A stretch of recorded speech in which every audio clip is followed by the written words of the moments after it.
ವಿಶ್ವವಿಖ್ಯಾತ ನಾಡಹಬ್ಬ ಮೈಸೂರು ದಸರಾಗೆ ಸಿದ್ಧತೆಗಳು ಜೋರಾಗಿ ನಡೀತಾ ಇದೆ.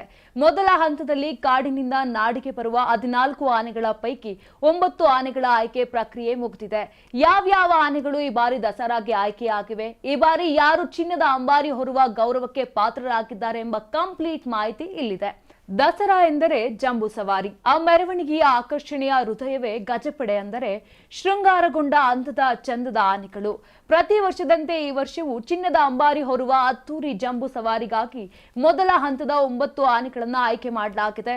ಅರಣ್ಯ ಇಲಾಖೆ ಈ ಬಗ್ಗೆ ಅಧಿಕೃತ ಮಾಹಿತಿ ಕೂಡ ನೀಡಿದ್ದು, ಈ 9 ಆನೆಗಳು ಆಗಸ್ಟ್ 4ರಂದು ಕಾಡಿನಿಂದ ನಾಡಿಗೆ ಪಯಣವನ್ನ ಬೆಳೆಸಲಿವೆ.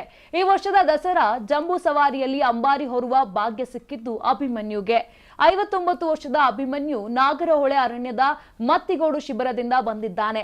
ಈಗಾಗಲೇ 20 ವರ್ಷಗಳ ದಸರಾ ಅನುಭವ ಹೊಂದಿದ್ದಾನೆ. ಅಭಿಮನ್ಯು ಸುಮಾರು 300 ಆನೆಗಳನ್ನ ಸೆರೆ ಹಿಡಿಯುವ ಕಾರ್ಯಾಚರಣೆಯಲ್ಲಿ ಭಾಗವಹಿಸಿದ್ದಾನೆ. 80ಕ್ಕೂ ಹೆಚ್ಚು ಹುಲಿ ಸೆರೆ ಕಾರ್ಯಾಚರಣೆಗೂ ನಾಯಕತ್ವವನ್ನು ವಹಿಸಿದ್ದಾನೆ. ಈ ಬಾರಿ ನಾಗರಹೊಳೆಯ ಮತ್ತಿಗೋಡು ಶಿಬಿರದ 59 ವರ್ಷದ ಕ್ಯಾಪ್ಟನ್ ಅಭಿಮನ್ಯು, 25 ವರ್ಷದ ಭೀಮಾ, 42 ವರ್ಷದ ಮಹೇಂದ್ರ, 40 ವರ್ಷದ ಏಕಲವ್ಯ ಭಾಗಿಯಾಗಲಿದ್ದಾರೆ. ದುಬಾರೆ ಶಿಬಿರದ 53 ವರ್ಷದ ಪ್ರಶಾಂತ, 45 ವರ್ಷದ ಧನಂಜಯ, 26 ವರ್ಷದ ಕಂಜನ್, 45 ವರ್ಷದ ಕಾವೇರಿ ಹಾಗೂ ಬಳ್ಳೆ ಶಿಬಿರದಿಂದ 54 ವರ್ಷದ ಲಕ್ಷ್ಮಿ ಈ ವರ್ಷದ ಮೊದಲ ಹಂತದ ಪಟ್ಟಿಯಲ್ಲಿ ಆಯ್ಕೆಯಾಗಿದ್ದಾರೆ. ಈ ಎಲ್ಲಾ ಗಜಪಡೆಯ ಸದಸ್ಯರು ಈ ವರ್ಷದ ದಸರಾ ಹಬ್ಬಕ್ಕೆ ಅತ್ಯುತ್ತಮ ತರಬೇತಿ ಹಾಗೂ ತಯಾರಿ ಜೊತೆಗೆ ಹಾಜರಾಗಲಿದ್ದಾರೆ. ಆಗಸ್ಟ್ 4ರಂದು ಈ ಎಲ್ಲ 9 ಆನೆಗಳು ಮೈಸೂರು ಜಿಲ್ಲೆಯ ಹುಣಸೂರು ತಾಲೂಕಿನ ವೀರನಹೊಸಳ್ಳಿ ನಾಗರಹೊಳೆ ಹೆಬ್ಬಾಗಿಲುವಿಂದ ಗಜ ಪಯಣ ಆರಂಭವಾಗಲಿದೆ. ನಾನು 86 ಕೆಜಿ ಇದ್ದವಳು 71 ಕೆಜಿ ಬಂದಿದ್ದೇನೆ. ವಯಸ್ಸಾದ್ಮೇಲೆ ಸ್ಮಾರ್ಟ್ ಆಗಿ ಕಾಣ್ತೀರಾ ಅಂದ್ರೆ ಜಿನ್ನಿ. 126 ಕೆಜಿ ವೇಟ್ ಇದೆ. ನಾವು ಈಗ 114 ಕೆಜಿ ಲೆಕ್ಕ ಬಂದಿದ್ದೀವಿ. ಯಾವುದೇ ಸೈಡ್ ಎಫೆಕ್ಟ್ ಆಗಿಲ್ಲ. 84ರಿಂದ 50 ಕೆಜಿ ಬಂದೆ. ಆಮೇಲೆ ಸಣ್ಣಗೆ ಫಿಟ್ ಆಗಿದ್ದೀನಿ. ಅದಕ್ಕೆ ನಾನು ಯೂಸ್ ಮಾಡ್ತಾ ಇರೋದು ಜೀನಿ ಸ್ಲಿಮ್.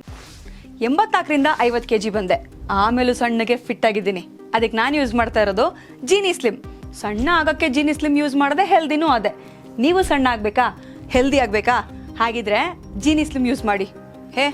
ಸಣ್ಣ ಆಗೋದಕ್ಕೆ ಯಾವುದೋ ಪ್ರಾಡಕ್ಟ್ ಹೇಳ್ತಾ ಇದ್ದಾಳೆ, ಏನಾದರೂ ಸೈಡ್ ಎಫೆಕ್ಟ್ಸ್ ಇದೆ ಅಂತ ಯೋಚನೆ ಮಾಡ್ತಾ ಇದ್ದೀರಾ?